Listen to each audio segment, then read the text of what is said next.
안녕하십니까.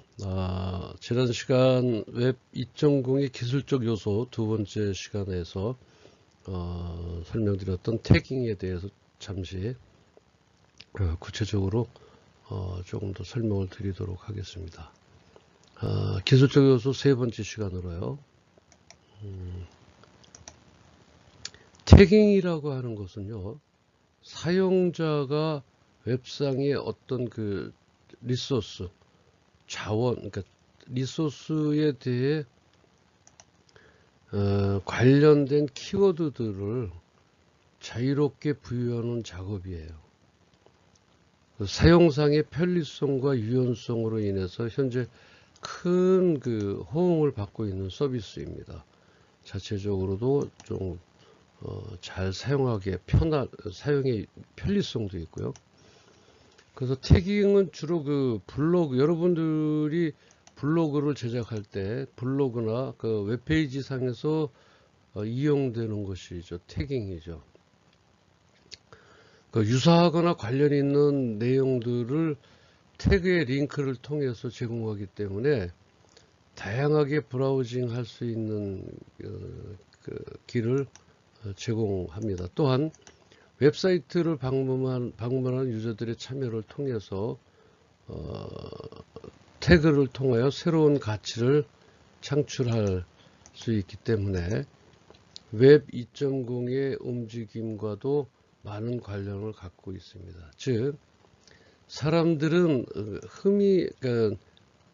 흩어져 있는 가치들을 폭소노미라고 하죠. 폭소노미, 즉 이제 키워드로 잘 정리할 수가 있고, 또 주로 많은 사람들이 가지고 있는 관심사를 태그 어떤 그룹으로 파악할 수가 있습니다. 즉, 그 웹의 그 사용자들이 웹상의 사진이나 웹페이지, 동영상 등의 다양한 온라인 정보에 개인 주제어 자발적으로 붙이고 태깅의 정보를 다른 사용자와 공유하거나 그 태그를 키워드로 해서 검색하거나 자신의 의견을 표현하는 방식이다. 그래서 이러한 그 사용자에 의한 태깅 형식 요 사례는 이런 식으로 이제 여러분들 블로그처럼 이렇게 표현할 수가 있고요. 그 다음에 소셜 브라우징은 그 인터넷상의 다양한 인적 관계를 뜻하는 그 소셜 그 네트워크에 기반한 브라우징 방식입니다. 그리고 페이스북 또는 트위터 등의 소셜 네트워크 그 SNS에 특화된 브라우저가 이제 개발되어지게 된 것이죠.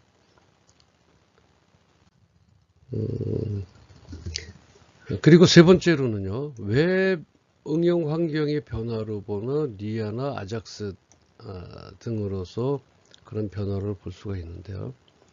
리아라고 하는 것은 이제 그 리치 인터넷 어플리케이션이라고 명칭되어지는데요. 근래에 가장 많은 주목을 받은 소프트웨어가 그 소프트웨어 기술이 단연 리치 인터넷 어플리케이션입니다. 리아는 정적이고 불편한 브라우저 환경을 데스크탑 환경처럼 응답 속도가 빠르고 또 어때요? 사용하기가 편리합니다. 그런 애플리케이션 개발 환경으로 전환하고자 하는 일련의 노력을 말하는 것이죠. 그리고 이제 아작스는요, 그 비동기 자바스크립트하고 XML은 웹 애플리케이션 개발에서 사용되는 기술 그룹을 말합니다. 이러한 그런 기술 그룹을 결합하면 서버에서 작은 패킷의 데이터가 교환되고 사용자가 입력을 변경할 때마다 웹페이지가 다시 어때요? 로드되지 않아요. 그러니까 웹페이지는 보다 향상된 응답 속도를 보여주는 거죠. 우리가 이제 아작스는 여기 말씀드렸지만 자바스크립트하고 XML을 합친 이거 줄임말이다 이렇게 말씀하시고요. 새로 고침을 할 필요가 없습니다. 그래서 필요한 부분의 정보가 실시간으로 제공되죠. 우리들이 이제 어떤 그 데이터를 업그레이드 한다든지 또 다른 데이터로 넘어갈 때 그 새로 고침이 뭐죠? F5 키를 누르지 않고 바로 실시간으로 연결이 되는 것이죠. 그래서 웹서버 측에 필요한 데이터만을 전송해서 불필요한 트래픽 이런 것을 감소시킵니다. 그래서 서버의 부담을 줄이고 사용자 체감 속도를 증가시키죠. 아무래도 서버가 무겁거나 그럴 때는 우리 사용자들이 속도가 상당히 느려지게 됩니다. 그래서 이렇게 이제 실시간으로 나타내는 것들은 바로 그 새로 고침할 필요 없이 나타난다라고 하는 것에 어떤 기술적 요소가 있습니다. 다섯 번째로요, 서비스 제공 방식의 변화로서 메시업, REST, SaaS 등이 있습니다. 메시업이라고 하는 거는 이제 음악에서 두 가지 이상의 곡을 조합합니다. 그래서 하나의 곡을 만드는 것이라는 어떤 사전적 의미가 있는데요. 이 메시업은 인터넷 소프트웨어 분야에서 복수의 소프트웨어의 주 소스를 조합해서 소프트웨어를 개발하는 거죠. 그러니까 여기 두 가지 이상의 곡을 조합하듯이 복수의 소프트웨어, 두 가지의 소프트웨어 소스를 조합해서 그 하나의 소프트웨어를 개발해서 나오는 이것을 우리가 서비스 웹상에 제공하는 것, 이것을 우리가 메시업이다 이렇게 이해하시면 될 것 같고요. 참고적으로 메시업의 활용 사례는 이 사이트에 들어가서 한번 경험해 보시기 바라겠습니다. 그리고 그래서 그 웹 서비스라고 하는 것은 인터넷상에 흩어져 있는 여러 시스템과 데이터 송수신하는 그 SOAP 방식을 통해 호출하고 연계함으로써 새로운 서비스를 제공한다 이렇게 이해하시면 될 것 같습니다. 그 다음에 REST Representative State Transfer 요렇게만 사전적인 의미를 갖는다면 여기서는 어때요? 어떤 그 대표 상태 그 다음에 뭐예요? 전송 대표 상태 전송이다 이렇게 얘기를 하기는 좀 한국어로 하기는 좀 부자연스럽긴 합니다. 요거를 이제 그 레스트는 한번 좀 짚고 넘어가야 될 필요성이 있어서 한번 조금 설명을 좀 드리도록 하겠습니다. 애플리케이션 개발의 아키텍처 중에 하나입니다. 레스트는. 아키텍처는 뭐예요? 아키텍처라고 하는 말은 어플리케이션을 설계하고 제작하는 데 들어가는 패턴이 있어요. 이런 패턴 이렇게 이제 이게 이런 삼각형들이 있죠. 여기 이제 이렇게 뭐 이런 사각형이 있고 뭐 이렇게 해서 나오는 요런 했을 때 이런 그 요 패턴이죠. 패턴과 기술의 총칭을 우리가 아키텍처라고 얘기합니다. 그래서 보통 어플리케이션을 설계하고 제작하는데 이런 아키텍처는 반드시 몇 번이고 보고 이 아키텍처를 통해서 그런 그 어플이 만들어질 수 있게 되어 있다는 것이죠. 다시 말하면 레스트 그러니까 그 레스트는 직역하면 요거 아까 뭐라 그랬어요? 레프레젠테티브는 대표, 스테이트는 뭐 상태, 그다음에 트랜스퍼는 전송하다 이런 뜻이 되겠죠. 요거에 대해서 조금 더 자세하게 살펴보면요. 레스트는 기본적으로 어떤 개념이 있습니다. 어떤 개념이냐면요. 웹 애플리케이션 상에 존재하는 모든 리소스에 대해서 고유의 URI를 부여하고 있습니다. URI는 지금 이제 URL하고 이제 같은 뜻이죠. 인터페이스니까. 그래서 URI를 부여하고 그 리소스는 미디어, 데이터베이스 등을 모두 포함합니다. 그 두 번째로 HTTP 메소드를 이용해서 리소스에 대해서 어떤 크라우드 명령을 적용하는데, 여기서 크라우드라고 제가 말씀드린 요 크라우드를 한번 적어볼게요. C R U D. 이 크라우드는 create, 그 다음에 read, update, delete의 줄임말입니다. 그래서 그냥 뭐 이니셜이기 때문에 조금 발음이 틀리더라도 알아들을 수 있으면 됩니다. 크라우드. 그러니까 다시 말씀드리면 HTTP 메소드를 이용해 리소스에 대해서 크라우드 명령을 적용한다. 근데 크라우드는 create, read, 그 다음에 update, delete라는 그 줄임말입니다.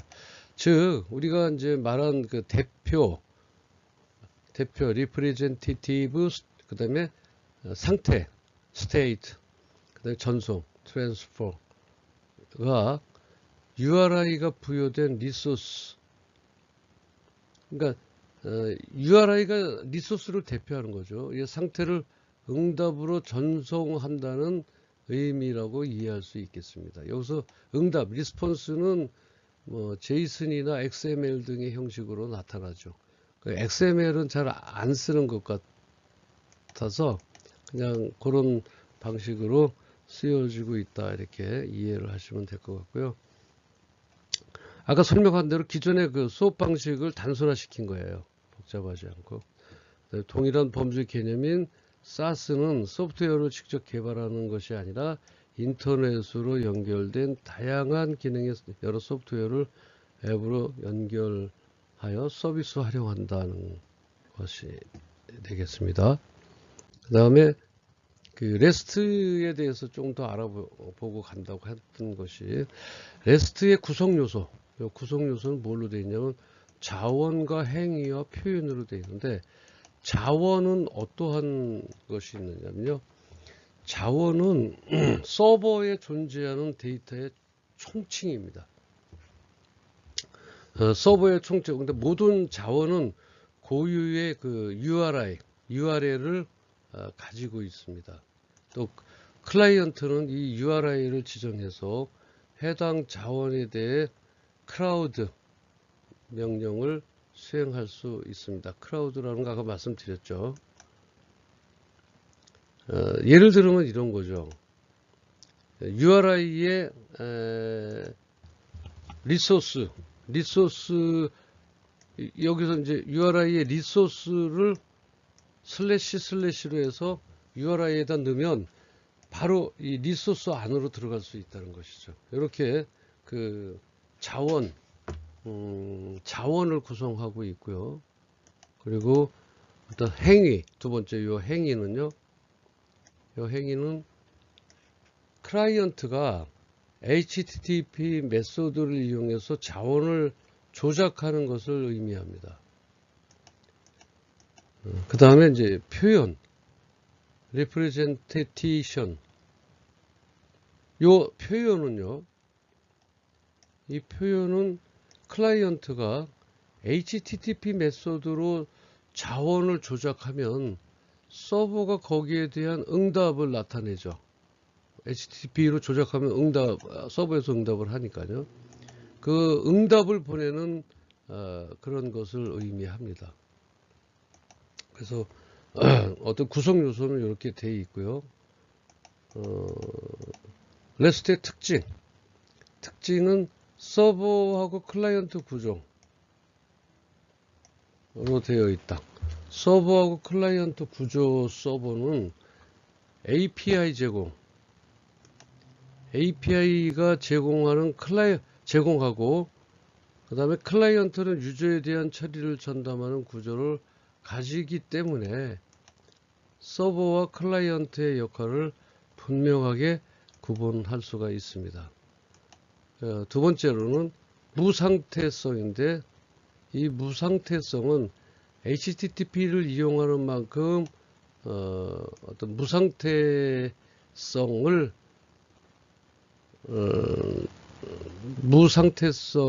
그 특성을 가지는데, 각각의 요청에 대한 정보를 저장하지 않고 별개의 요청으로 처리를 합니다. 그래서 덕분에 구현이 쉽고 서버의 부담을 줄일 수가 있죠. 자, 그 다음에 이제 캐시업을 한 건데요. 이 캐시업을 한 거는 캐시가 가능할 수 있게 HTTP를 사용하기 때문에 웹의 기본 인프라를 사용할 수가 없습니다. 잠깐 보겠습니다.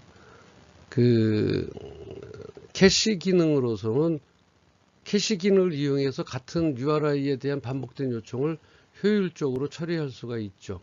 그 다음에 HTTP를 사용하기 때문에 웹의 기본 인프라를 사용할 수가 있습니다. 아까 제가 사용할 수가 없다고 그랬는데 잘못 표현을 했습니다. HTTP를 사용하기 때문에 웹의 기본 인프라를 사용할 수가 있습니다. 그래서 따라서 캐시 기능을 이용해 같은 URI에 대한 반복된 요청을 효율적으로 처리할 수가 있다는 거죠. 그래서 캐시어블에서는 몇 가지 기능을 중복 없이 사용할 수 있다라고 생각하시면 될 것 같아요. 그 다음에 일괄된 인터페이스라고 얘기한 건 유니폼 인터페이스라고 얘기하는데요. 요거는 어떤 얘기냐면 HTTP를 사용할 수 있는 환경이라면 플랫폼에 상관없이 사용할 수 있고 또 리소스의 타입에 상관없이 같은 형태의 요청으로 처리가 가능하게 됩니다. 또 자체적인 표현 구조를 보게 되시면 JSON이나 XML 등을 이용하는 메시지 구조로 해당 메시지가 무엇을 어떤 행위를 의미하는지 직관적으로 이해할 수가 있습니다. 그래서 REST의 특징은 이런 5가지적으로 알아봤고요. 그 다음에 이제 비즈니스 환경, 웹 2.0의 비즈니스 환경인데 보통 이제 비즈니스 환경을 보시면 공급 측면이 있고 두 번째로 수요 측면이 있습니다. 그리고 고객의 전환 비용 측면이 있고 자격 요건이 측면이 있습니다.